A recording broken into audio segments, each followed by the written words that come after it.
नमस्कार दोस्तों, मैं मुकेश नौटियाल आज आपको अपनी कहानी सुना रहा हूँ सफ़ेद ऊन का गोला। और इस कहानी के लिए चित्र बनाए हैं चित्रकार संजय सरकार ने। ये कहानी एक हिमालयी भेड़ की कहानी है। ये सामान्य भेड़ है, लेकिन अपनी बुद्धिमानी से ये कुछ ऐसा करतब करती है कि कहानी का विषय बन जाती है। अब ये क्या करती है, कौन सा करतब करती है, ये मैं आपको इस कहानी के मार्फत बता रहा हूँ। तो शुरू करते हैं कहानी पढ़ना। कि एक दिन एक भेड़ तराई के जंगल में घूम रही थी। घूमते घूमते अचानक रुकी और देखा कि उसके सामने हिमालय खड़ा था। सुबह की धूप में हिमालय पर पड़ी बर्फ चमक रही थी। भेड़ ने सोचा, यहाँ तक आ गई हूँ तो हिमालय भी घूमाऊँ। जंगल छोड़कर भेड़ बर्फीली पहाड़ियों की तरफ बढ़ने लगी। पेड़ पौधे पीछे छूट गए। अचानक धूप गायब हो गई। बादल घिराए, बिजली कड़कने लगी और तेज हवाएं चलने लगी। देखते ही देखते पानी बरसने लगा। भेड़ देर तक देखती रही और शाम को बारिश बंद हो गई। भेड़ अंधेरा होने से पहले अपने घर लौटना चाहती थी। अभी भेड़ कुछ ही कदम चली थी कि रात हो गई। वह जहाँ थी वहीं खड़ी रह गई। फिर मौसम साफ हो गया। हिमालय से चांद झांकने लगा। सफ़ेद बर्फ चांद की रोशनी में चमकने लगी।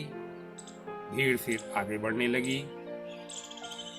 अचानक उसके कदम रुक गए। डर से पसीना छूटने लगा। ठीक सामने ही दो भालू थे। क्या करूं, कहाँ जाऊं, भीड़ सोच ही रही थी कि अचानक उसे एक तरकीब सूझी। उसने अपने चारों पैर शरीर पर उगे बालों के अंदर समेट लिए, सिर अगली टांगों के बीच छुपा लिया और बेजान सी होकर वहीं लेट गई। हवा में गंध को सूंघते हुए दोनों भालू उसके पास पहुंचे। यह क्या है? छोटे भालू ने बड़े भालू से पूछा। दोनों भालुओं ने भीड़ को टटोला और सूंघा।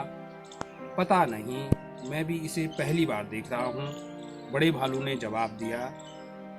शायद बर्फ का गोला है, छोटे भालू ने शंका जताई। लेकिन यह बर्फ की तरह ठंडा नहीं है, बड़े भालू ने कहा।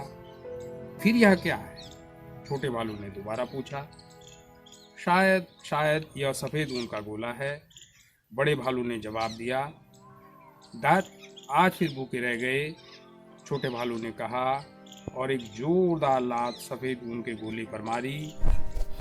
लात पड़ते ही भेड़ पहाड़ी ढलान की बर्फ पर लुढ़कने लगी।